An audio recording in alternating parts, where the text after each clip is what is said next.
de la antigüedad cuando éramos los protagonistas de todo? ¡Ay, sí! Sí, ¡Qué lindo! Las mejores épocas de mi vida. Sí. Se arre la vida. ¿Y se acuerdan de Homero, el que escribió la Ilíada y la Odisea? Sí, alto genio, pero Vos decís la Odisea. es verdad. Era muy genio y culto y era un excelente rapsoda, pero no sabemos escribir la Odisea. No, porque era muy distinta.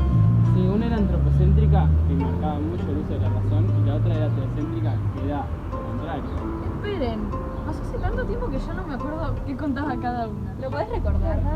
Bueno, la Ilíada empieza con el inicio de la cólera de Aquiles y termina con el fin de la misma cólera. Sí, la Odisea empieza con el camino al héroe. ¿No se acuerdan de que Ulises estaba re soberbio y le terminamos pegando un palazo? ¿Y cuáles de los relatos que hablaban de nosotros eran los que más les gustaban? A mí me gustaban más los que hablan de mí, de nosotros. Esos me encantan. obvio. Los De la cosmónicos. creación, claro, los de la creación. No, a mí me gustan más los olímpicos. Reflejan más la esencia del hombre. ¿Se acuerdan de la tragedia que eran las primeras obras de teatro? Ay, sí.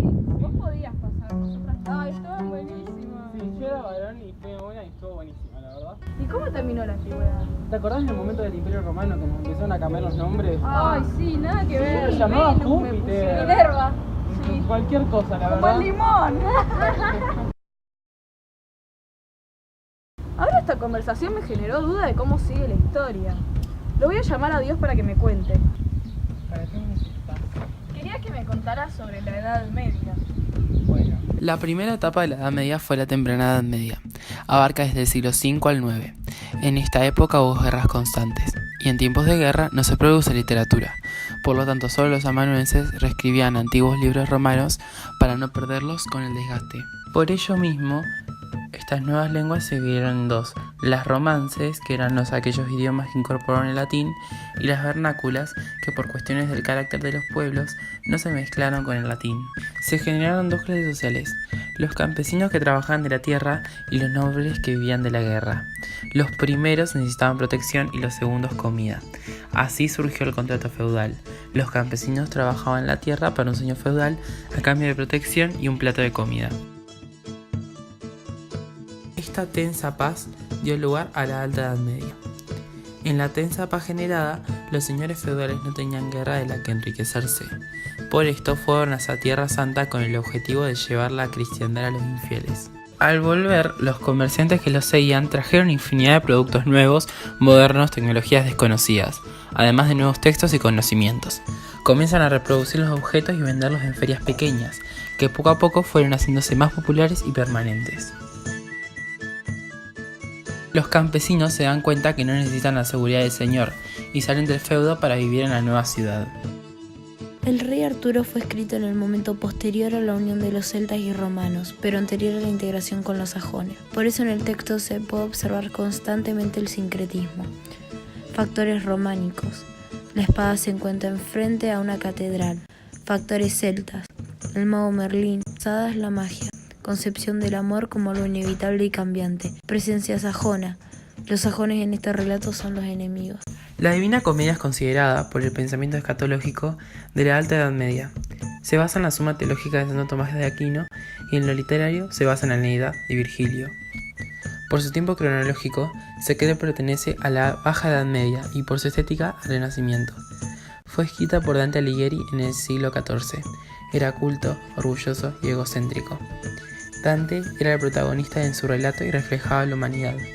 Virgilio refleja la razón y Beatriz, su musa, refleja la fe. Relata el camino que hace para llegar al infierno, purgatorio y paraíso. Dante explicó en el Convivio que hay varios modos de interpretar la obra. El plano literal, que son los hechos tal cual son, los que se produce a simple vista. El plano moral, correspondiente a un sentido patriótico, político. El plano alegórico, que es un conjunto de símbolos. Un ejemplo sería la Santísima Trinidad 3, que hay 3 personajes en la Divina Comedia, y el anagógico es que para entender este plano se necesita conocimiento del tema. En el momento donde se crean las universidades, bancos, mercados, nuevos negocios y nuevos trabajos, nace la Baja Edad Media, con un espíritu apolíneo y un paradigma antropocéntrico. El Decamerón es escrito en la Baja Edad Media. Se transmite de forma oral. Era una crítica a la crisis moral dada en esos tiempos. El tipo de héroe es inmoral, imberbe, no recibe consejos. Pertenece al género de historias enmarcadas. Utiliza recursos nuevos como la polifonía, que son muchas voces en un relato, y habla de nuevas profesiones, por ejemplo la prostitución.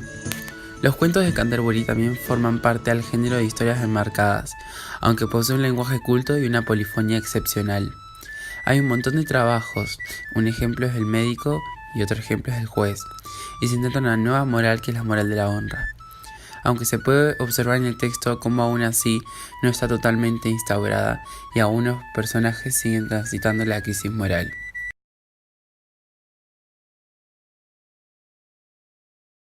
El Renacimiento se llama así ya que renace la Antigüedad clásica. Empieza con la caída del Imperio Romano de Oriente y se valora el conocimiento y el estudio. Se pone en funcionamiento el método empírico y dejan de lado a la Iglesia. Se valora el conocimiento y el estudio. Todo genera duda. El relato de Don Quijote es un gran ejemplo de ello. Don Quijote es un antihéroe, pero no en lo moral, sino en lo físico. Tiene 50 años, no se sabe bien el nombre, ya que le dicen que se llama Quijada o Quesada, y ni el lugar ubicado del relato, ya que dicen en algún lugar de la marcha, del cual no quiero acordarme. Una de las cosas que le pasa es que se le seca el cerebro por leer tanto. Por ello decide emprender su viaje para poder encontrar nuevas aventuras. A Daphne ya los brazos le crecían. En el Renacimiento se volvieron a utilizar los tópicos y recursos de la lírica de la Antigüedad clásica.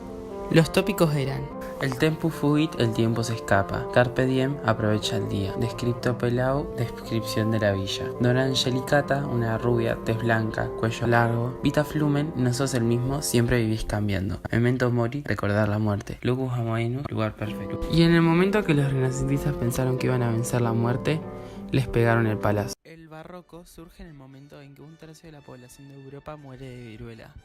Causa que las personas tomen dos estilos de vida: el lujo, correspondiente a gastarse todo ya que de igual forma ibas a morir, y el ascetismo, que proviene de pensar en qué va a pasar con vos después que mueras. Causa pesimismo también en los textos poéticos, y los tópicos y recursos se extreman. El rococó es la forma más extrema del barroco, es un movimiento excesivamente ornamentado. Se puede ver en el estilo de la chica del lado derecho. Ay, estoy muy preocupada con esta enfermedad que nos está matando a todos. Yo la verdad cada vez veo más de cerca la muerte. Ay, sí, yo también.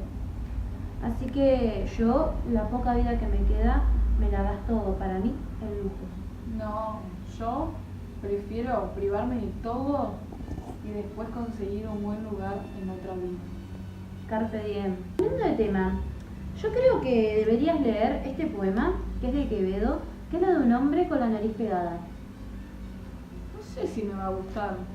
Tendrías que leer uno que empecé a leer yo, que habla de Dios. Es hermoso. Y no sé si es mi estilo. El neoclásico es el intento de recuperar la antigüedad clásica. ¡Quiero que vuelva la antigüedad clásica! Surge cuando la clase de nobles gasta tanto para mantener la vida lujosa que la clase media no puede pagarlo. Surgen las revoluciones. Un ejemplo es la Revolución Francesa. En este movimiento se crea el enciclopedismo. Se separan los conocimientos y se reúnen en una enciclopedia.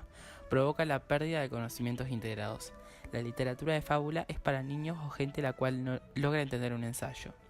Uno de ellos es Los viajes de Gulliver, que es la crítica al gobierno actual. También están los ensayos, que son asuntos asociados a la organización del Estado. Rousseau es uno de ellos. Decía que el hombre es malo por naturaleza. El romanticismo es el momento en que los poetas se hartan del pensamiento grupal y quieren pensar en el ser humano como un individuo.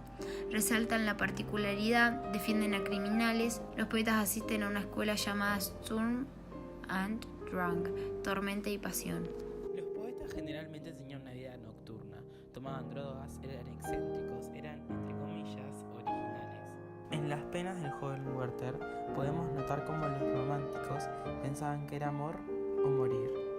Muestran que al poder no estar con su amada, él le hace una carta diciéndole que se mata al no poder estar con ella. El realismo es un movimiento antropocéntrico y apolíneo. En el momento donde surge la revolución industrial, muchos campesinos se van a vivir a las ciudades para trabajar. Generalmente trabajaban mucho tiempo. No tenían el amor de una familia, así que ese amor lo llenaban con drogas, como por ejemplo el alcohol. Una de las literaturas es Dos amigos y otra Madame Bovary. En Madame Bovary podemos observar que una chica, al no tener el debido amor de su pareja, recurre a amantes para tener el amor que leían los libros. Al final, termina teniendo muchas deudas y al no tener ayuda financiera de sus amantes, se suicida con arsénico. El modernismo es el último movimiento. Tiene un espíritu apolíneo y dionisíaco y una mirada antropocéntrica y teocéntrica. Uno de los primeros pioneros fue Rubén Darío. Empieza con la entrada del capitalismo en América, y ese primer movimiento nació en América. Después cruza al océano e ingresa en Europa. Tenía una reacción en contra al realismo, que era el contenido social, y al positivismo, que era el cientificismo. La particularidad del modernismo es que regresa a otros movimientos. La antigüedad en busca de lo mítico, la Edad Media en busca de la magia, las hadas, el Renacimiento en busca de la forma poética, el Barroco en busca de la dualidad humana, lujo, ascetismo, y en el Romanticismo es la naturaleza y la misión del artista. Dos ejemplos de literatura en el modernismo son El sátiro sordo y Sonatina. Es muy criticada porque dice que el arte es para pocos, ya que tenés que saber todo lo anterior para poder entender al modernismo. También porque no reflejaba la realidad del momento. Se para el péndulo.